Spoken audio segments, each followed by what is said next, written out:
ہفتے کی رات ہم تینوں بہنیں رات دیر گئی تک جاگ کر باتیں کرتی رہیں۔ یہی کوئی رات کے 2 بجے ہوں گے۔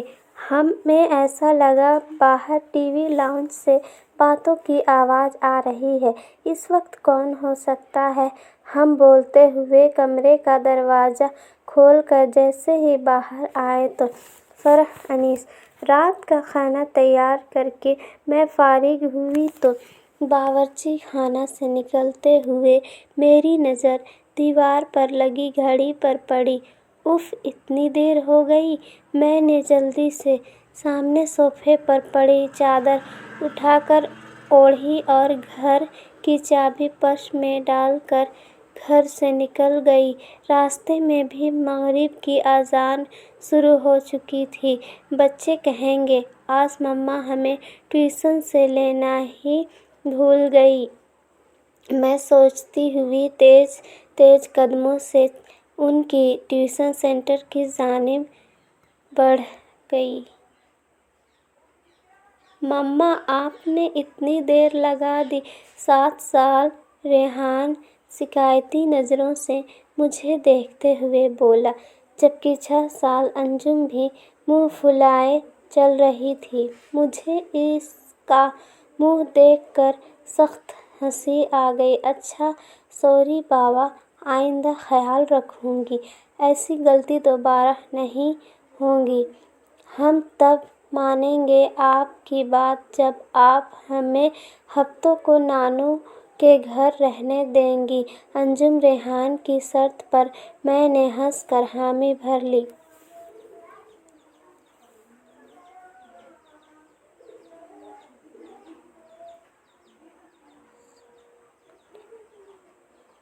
جاری ہے۔ جلدی چلو، تم لوگوں کے بابا بھی گھر آنے والے ہوں گے۔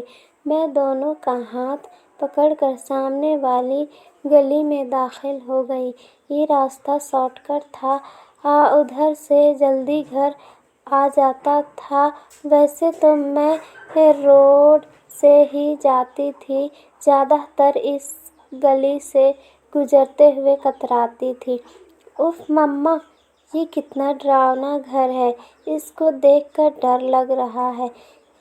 ریحان ہاؤس نمبر 450 کو دیکھتے ہوئے بولا، جو بالکل اندھیرے میں ڈوبا ہوا تھا۔ عجیب و ہست برس رہی تھی۔ اس کی بات پر میں دونوں بچوں کو لے کر جلدی سے آگے بڑھ گئی۔ رات کام سے فارغ ہو کر بستر پر لیٹی تو یہ سخت نظروں کے سامنے وہ گھر آ گیا۔ اس گھر سے میرا ماضی جڑا ہوا تھا۔ میں آہستہ آہستہ اپنے بیتے ماضی کو سوچنے لگی۔ میرا نام الینا ہے۔ ہم 3 بہنیں اور ایک بھائی ہیں۔ میرے بابا آرمی میں ہوا کرتے تھے، جبکہ اماں سادہ سی گھریلو خاتون تھیں۔ میں انٹر میں تھی تو بابا نے اماں کی خواہش پر بڑا گھر لے لیا، کیونکہ جس گھر میں ہم تھے وہ گھر ہمیں کافی چھوٹا پڑ رہا تھا۔ جس دن بابا نے نیا گھر لیا، ہم سب بہن بھائی بہت خوش تھے۔ 2 منزلہ یہ بنگلہ نہایت خوبصورت تھا۔ نیچے والے حصے میں 3 بیڈ روم، بڑا سا ٹی وی لاؤنج اور ڈرائنگ روم اور باورچی خانہ تھا، جبکہ اوپری حصے میں 2 bed room, T V lounge اور ایک اسٹڈی روم تھا۔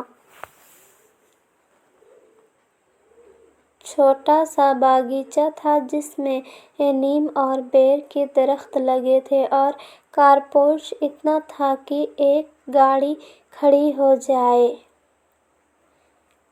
میری بڑی بہن مہرین، جو مجھ سے 2 سال بڑی تھی، اور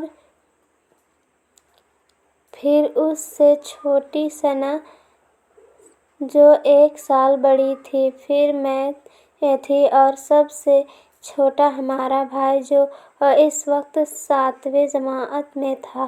ہم تینوں بہنوں نے اوپر والے بیڈ روم لیے، جبکہ نیچے حارث اماں بابا کے ساتھ رہتا تھا۔ ہم تینوں بہنیں چونکہ کافی ڈرپوک ہیں تو ہم ایک ساتھ ایک بیڈ روم میں سوتے تھے۔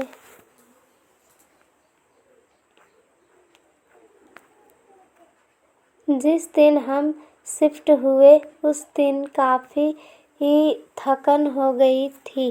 رات گئے تک سامان وغیرہ سمیٹ کر فارغ ہوئے۔ باقی کا کام اب کل کر لینا، اب جاؤ تم لوگ بھی سو جاؤ۔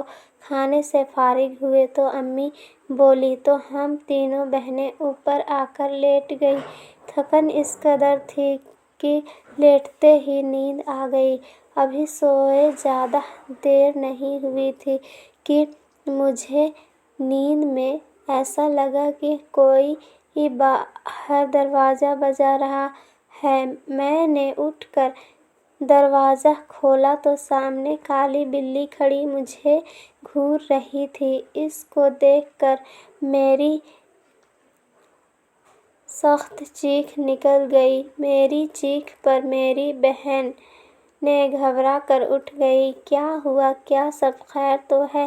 مہرین نے میرے پاس آ کر پوچھا۔ تم بلی سے ڈر گئی؟ اس نے حیرت سے بلی کو دیکھتے ہوئے کہا اور میں شرمندہ ہو کر واپس بستر پر آ کر لیٹ گئی۔ ہفتے کی رات ہم تینوں بہنیں رات دیر گئی تک جاگ کر باتیں کرتی رہیں۔ یہی کوئی رات کے 2 بجے ہوں گے۔ ہمیں ایسا لگا باہر ٹی وی لاؤنج سے باتوں کی آواز آ رہی ہے۔ اس وقت کون ہو سکتا ہے؟ ہم بولتے ہوئے کمرے کا دروازہ کھول کر جیسے ہی باہر آئے تو ایسا معلوم ہوا جیسے یہ باتوں کی آواز باورچی خانے سے آ رہی تھی۔ باورچی خانے میں ہم نے جھانکا تو وہ کالی بلی سامنے کاؤنٹر پر بیٹھی نظر آئی۔ ہمیں دیکھ کر اس نے چھلانگ لگائی اور سامنے کمرے میں گھس گئی۔ ہم ابھی سمجھ نہیں پائے تھے کہ یہ ہوا کیا۔ پھر ہماری نظر سامنے جلتے چولہے پر پڑی۔ ایسی خوشبو آ رہی تھی کہ جیسے کچھ پک رہا تھا۔ مہرین نے آگے بڑھ کر چولہا بند کیا۔ ہم تینوں ہی گھبرا سے گئے تھے۔ اس بات کا ذکر ہم نے اگلے دن امی سے کیا جس پر وہ الٹا ہمیں ڈانٹنے لگیں کہ جلدی سویا کرو۔ اتوار خالہ اپنی فیملی کے ساتھ ہم سے ملنے آ گئی تھیں۔ رات دیر تک وہ اپنے گھر گئی تو نیچے ٹی وی لاؤنج میں رکھے تخت پر بیٹھے ہم تینوں بہنیں اور امی باتیں کر رہے تھے جبکہ ابو اور حارث سونے جا چکے تھے کہ امی کی نظر لاؤنج سے جاتی سیڑھیوں پر پڑی۔ ارے الینا بیٹا، اوپر دیکھو، کوئی بچہ رہ گیا۔ خالہ کے چھوٹے چھوٹے بچے تھے، کافی شرارتی سے۔ امی کو لگا کہ کوئی بچہ اوپر نہ رہ گیا ہو۔ امی کی بات پر ہماری نظر بھی اوپر کی جانب جاتی سیڑھیوں پر اٹھی تو دیوار پر چھوٹے بچے کا سایہ نظر آیا۔ میں نے اٹھ کر اوپر جا کر دیکھنے لگی مگر وہاں کوئی بھی نہیں تھا، جس پر میں خوفزدہ ہو کر تیزی سے نیچے آ گئی۔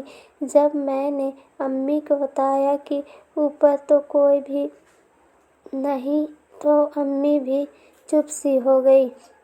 ہم سب ہی حیران تھے کہ جب اوپر بچہ نہیں تھا تو وہ سایہ کس کا تھا۔ کچھ دنوں بعد آئی گئی ہو گئی۔ ہم سب گھر والوں کو کزن کی شادی میں اسلام آباد جانا تھا۔ 2 ہفتوں بعد ہم واپس جب گھر آئے تو بڑی عجیب و حیرت ہوئی۔ پورا گھر شیشے کی مانند چمک رہا تھا۔ ایسا لگ رہا تھا کہ روز گھر کی صفائی ہوتی رہی ہو۔ ہمیں یہ سب دیکھ کر بڑی حیرانی ہو رہی تھی، بلکہ حارث بولا، ایسا لگتا ہے روز کام والی آ کر کام کر کے جاتی ہے۔ میں منہ دھونے کی غرض سے غسل خانے میں گئی تو غسل خانے کا گیلا فرش دیکھ کر مجھے حیرت کا دھچکا لگا۔ ایسا لگ رہا تھا جیسے کسی نے غسل خانہ استعمال کیا ہو۔ پھر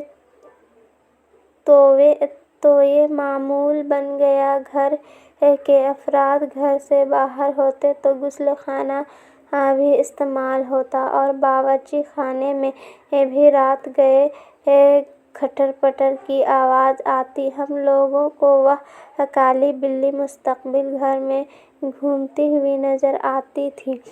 ہم لوگ اب آہستہ آہستہ ان باتوں کے جیسے عادی ہوتے جا رہے تھے۔ جب وہ ہولناک واقعہ رونما ہوا، جس کے بعد ہم نے فوراً وہ گھر چھوڑ دیا، رات کی کسی پہر امی کی آنکھ کھلی تو انہیں محسوس ہوا کہ چھت پر کوئی ہے۔ وہ سمجھی ہم بہنیں سونے کے بجائے گپے میں مصروف ہیں۔ وہ دھیرے قدموں سے چھت پر آئی۔ وہاں گول دائرے میں 10-12 عجیب شکل والوں کو بیٹھے دیکھا۔